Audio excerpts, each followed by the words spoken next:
making fun of where we come from. It's outrageous. There. Respect to all those places. Come on, you're right. You mustn't rub it. I'll tell you what is shocking, though. I'll tell you one thing that's shocking. Salford. I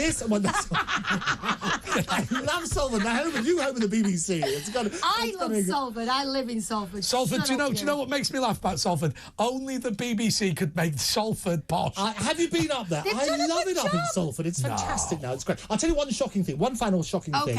The Alumni for Free Speech. They turned around and have just published a report that 200 times as much money is spent by universities on equality, diversity and inclusion as there is on freedom of speech. Now that is scandalous. We're going to have to make the prohibition of freedom of speech on campus a criminal offence. It is actually. They have human rights and so on and so forth. There's freedom of speech, and within higher education there are acts and legislation that deal with What this. amazes me, Andrew, more than anything else, and we talked about it on this show a lot.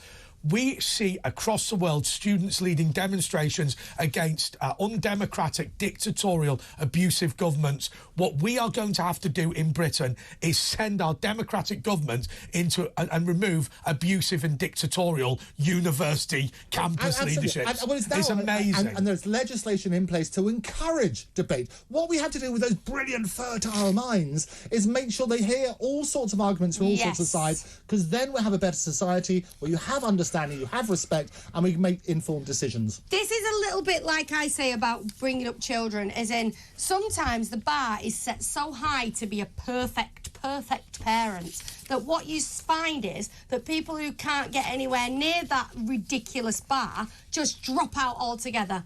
And that's how I feel about things like this. When you make something so scary and frightening and full of consequences to talk about, people will just, there'll be people who try and meet the bar, and then there'll be people who just drop out altogether and just say crazy stuff that does upset everyone. And do have a look at that. It's basically called the Alumni for Free Speech. They approached under a Freedom of Information Act about 50 universities, and those are the shocking statistics. Now, by the way, before we do go to the break, I just want to say to you that idea in New York, and it's just very, very simple, that they're going to create a tent city for all of the migrants, the illegal migrants that come to New York, and they're going to do it in Central Park. There's an idea, there's not an idea, they already do it in France in what they call the jungle in Calais. Should we do it in Britain? Now, I have to say to you, if people are genuinely escaping war and violence, then they'll be okay in a tent, won't they? Oh, is it possible that they actually want the 4-star hotels because they're here for a better life? I don't know. 0344 499 1000.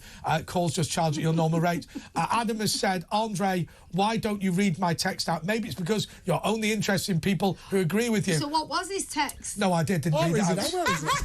Oh, you didn't read it out. I don't know what to tell you. To me. Okay. Men definitely do not need women. I'm 59, having the time of my life, single and so happy. I have motorbikes, cars, and so many friends. So many friends. Are any of them girls? Be careful, Mr. Anonymous. You might go blind. More next.